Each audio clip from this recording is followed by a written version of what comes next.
மக்களே, தமிழ்நாடு அரசு போக்குவரத்து கழகத்தின் சார்பாக விடப்பட்டுள்ள எலெக்ஷன் எக்ஸ்பிரஸ் 2026 வருகின்ற சட்டமன்ற தேர்தலில் தமிழக வெற்றி கழகத்தின் சார்பாக அண்ணன் விஜய் அவர்களுடைய கட்சியிலிருந்து 234 தொகுதிக்கு வேட்பாளர் அனௌன்ஸ் பண்ணார். இப்போ அனௌன்ஸ் பண்ணது இம்பார்ட்டன்ட் கிடையாதுல்ல, வேட்புமனு தாக்கல் 5 நாளைக்கு உள்ளாக சப்மிட் பண்ணணும்னு சொல்லியிருக்காங்க.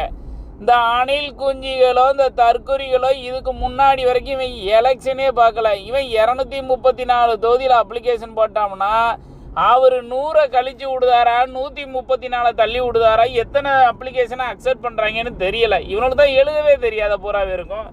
செங்கோட்டையனே மறந்துருப்பார். இப்போ அவரை வச்சு அவரே பல அசிஸ்டண்டை வச்சு தான் ஃபில் பண்ணியிருப்பார். இப்போ எத்தனை பேரை தள்ளி விடுதாங்கன்னு பார்ப்போம். ரெண்டாவது, இந்த நாட்டில் 29 வயசு வரை ஒரு பையன் வேலை வெட்டிக்கு போகாமல் இருந்தாங்கன்னா அவனுக்கு மாதம் 4000 ரூபா தாரங்க. ஐயா, அருவிகட்ட கூறுகட்ட அண்ணன் 29 வயசு வரை வேலைக்கு போட்டு அவனை வெட்டி அந்த தென்னை மரத்துக்கு உப்புக்கல்லுக்கு பதில் உரமாக வைக்க வேண்டாம். நீங்களாம் முன்ன பின்ன செத்தா தானே உங்களுக்கு சுடுகாடு தெரியும். உங்களுக்கு எப்படி அப்ளிகேஷன்